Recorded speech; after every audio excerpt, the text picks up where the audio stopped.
The Paradise Coast has many things to offer, including a vast array of locally owned boutiques, fantastic restaurants serving delicious food, beautiful scenery, these fish, boat rentals, a fabulous mall, a flourishing nightlife, and, what are those things called on top there? Curly meat fish. And, whoa, what the hell was that? That tree looks pretty nice. And this woman, who clearly has her finger directly on the pulse of fashion. Which brings me to my first interview with the owner of Luxe Boutique, Sally Handbags Johnson. Hi, Sally. Hi.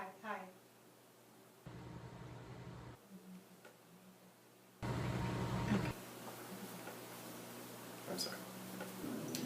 Okay, Sally, it says here that people call you Sally Handbags Johnson. Yeah, sometimes. Is it because you have bags for hands? What? Do you have bags for hands?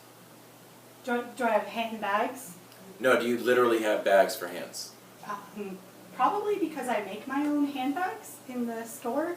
See, I just don't understand why people would call you Sally Handbags Johnson unless you had bags for hands. I don't have bags for hands, but I do make my own handbags, and it's kind of funny. Here they call me handbags because of my handbags, but back home it's because I stole handbags. It was then I realized I was sharing company I'm sorry, what are you doing? I'm sorry. It was then I realized I was still do sharing this. company Literally with an absolute monster. Okay, no, Aside from your horribly, horribly monstrous criminal past, you do have to admit that having bags for hands would be pretty cool. Right? yeah, sure, yeah. Are we going to talk about my store, or are we going to... That's not a very fair question to ask. Wait, what? Moving on. Sally, what's that? Oh, that is a new line of handmade jewelry from an artist in Austin, Texas. No, that.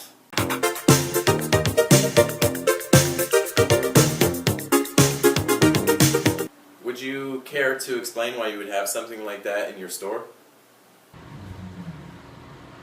No. Fair enough. So H bags. That's just what they put on the card. I'm sorry for that. Jerry, did you write this? I'm sorry. You're fired, Jerry. All right. Would you mind telling the people at home why you love the Paradise Coast so much?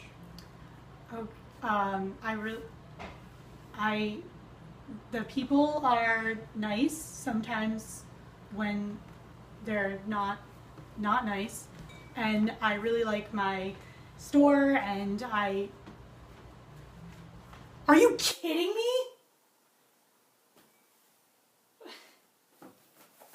There's not even anything on these cards. Where did he go? I left the interview early because I was super bored. I went to have a drink, another drink, and 2 others. I wanted to find out what makes the Paradise Coast tick and who is giving everyone crabs. So I went straight to the source and had a sit down with local boat captain Billy Smits to talk about boat captainy things or something. Mr. Smits, can I call you Billy? No. You could call me the Barnacle. The what? You could call me the Barnacle. The Barnacle? Just call me the Barnacle, and that's fine. Okay, Mr. the Barnacle, can you... This was starting to get super weird. The Barnacle? The Barnacle? That's it. The Barnacle. Why do they call you the Barnacle?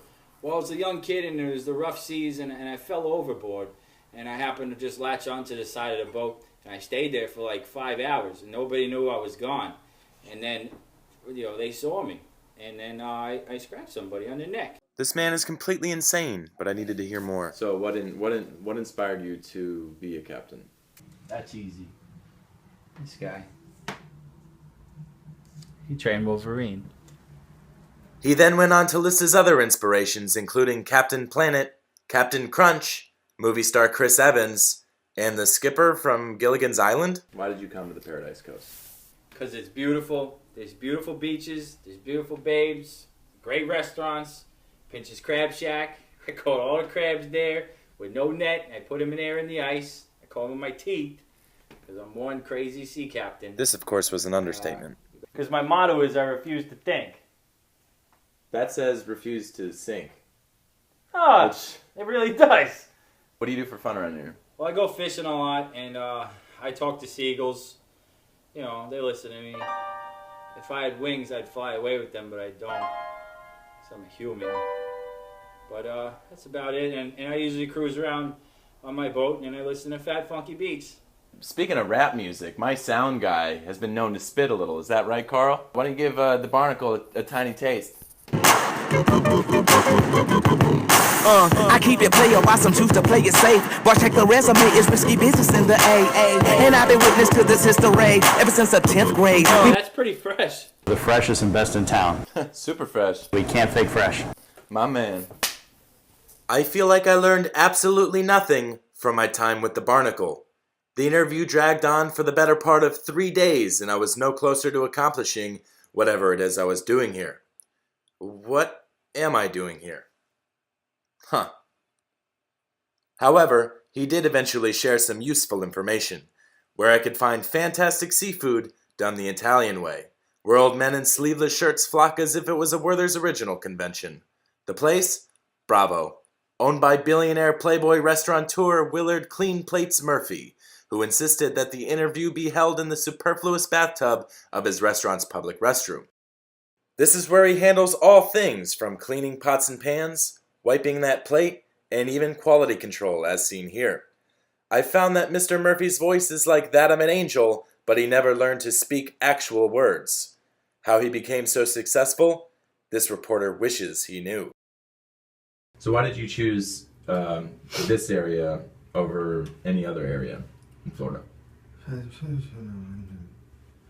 And yes, that was his dish rag. Okay, what the f***? This is where this reporter decided to end the interview with Mr. Murphy. Don't, Clean Plates, don't cry. You're gonna make me cry. See? Now I'm crying. Though a touching moment had passed, I still had to tell Mr. Murphy, that was gross, and got the hell out of there as soon as I could.